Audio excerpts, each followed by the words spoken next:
go.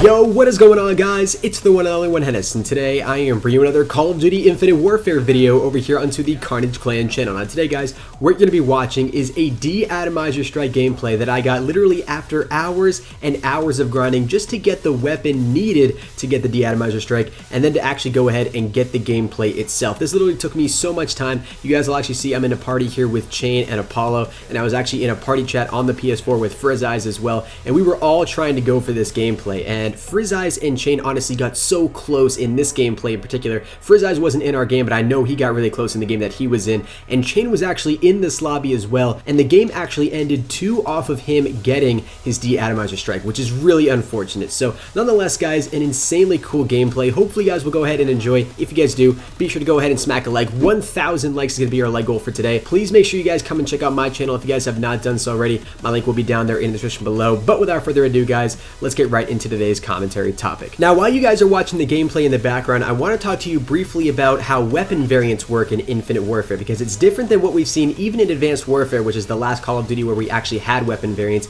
In this game, you have to be running a specific weapon in order to get the De-Atomizer strike. In previous Call of Duties like Black Ops 2, even Black Ops 3, Advanced Warfare, you were able to get these sort of final all big streaks like the DNA bomb, the nuclear medal, with any weapon. But in Infinite Warfare, you have to be running a specific weapon, and more specifically, a specific weapon variant in order to actually have access to the Atomizer strike. So the only way I can actually get the Atomizer strike with the NV4 is by using a version of the NV4 called the NV4 Fallout, which is the legendary version of that weapon, which gives you a weapon proficiency called the nuclear, which would then allow you to go ahead and get the De-Atomizer strike. So if I tried to go ahead and get this exact same gameplay, the exact same amount of kills in the exact same order with another weapon like the KARNAGE 45, I wouldn't have been able to do it, because the regular base version of that weapon does not have the nuclear weapon proficiency, which is a little bit unfortunate. And honestly, I'm hoping when the actual game is released, we will have access to a big streak that's different from the Atomizer strike that we can get with any weapon. And I'm honestly pretty sure they're going to do something like that, just because the current system that they have right now is really weird and clunky,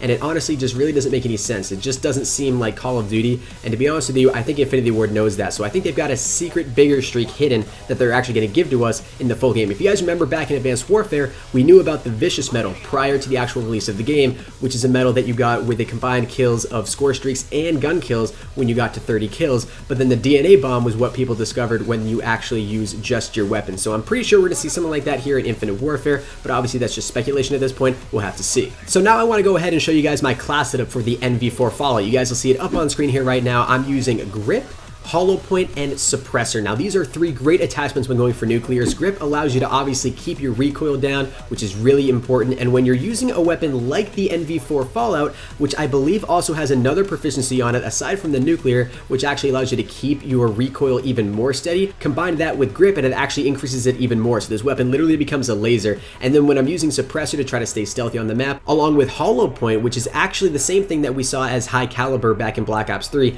it really just becomes an absolute beast of a weapon. You guys will see that here in this gameplay. Incredibly fun to use. And then for my score streaks, I'm actually running UAV and counter UAV, which is pretty standard when I'm actually trying to go for a non-lethal De-Atomizer strike gameplay. Now, aside from having to have a specific weapon variant in the game, there are a couple more things that are different in Infinite Warfare than what we've seen in previous Call of Duties that I personally like and personally dislike. The first thing that I actually want to go over that I really like is that it actually alerts you to how close you are to the actual De-Atomizer strike, which is really cool. So you guys will see throughout this gameplay, as I get closer to the actual De-Atomizer strike, it gives me more and more frequent reminders as to how many kills away I am from actually getting it, which is great, because usually what we've seen back in Black Ops 3 and even in Black Ops 2 as well, we had medals which would tell us every 5 kills how close we got. But this one, as you get even closer past the brutal medal, I guess is what you guys would say, it tells you exactly how many kills you are away. So I believe once you get 5 away, it tells you 4, 3, 2, 1, but before that, it just tells you every 5 kills, I believe, or something like that. And then so as you get closer, it gets more frequent. frequent, which is really nice because it allows you to know when you really have to focus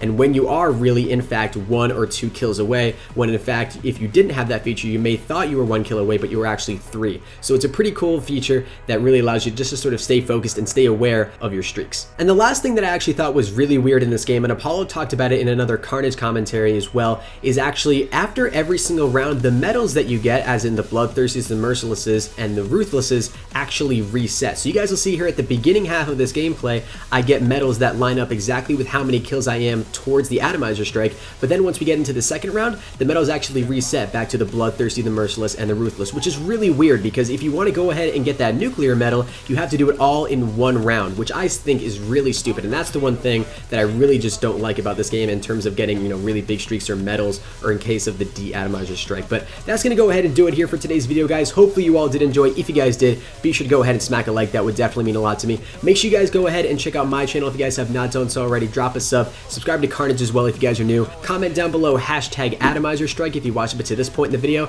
And anyways, guys, thank you all so very much for watching, and I will see you guys in the next one. Until next time, everybody, keep gaming as always. Stay cool. Adios.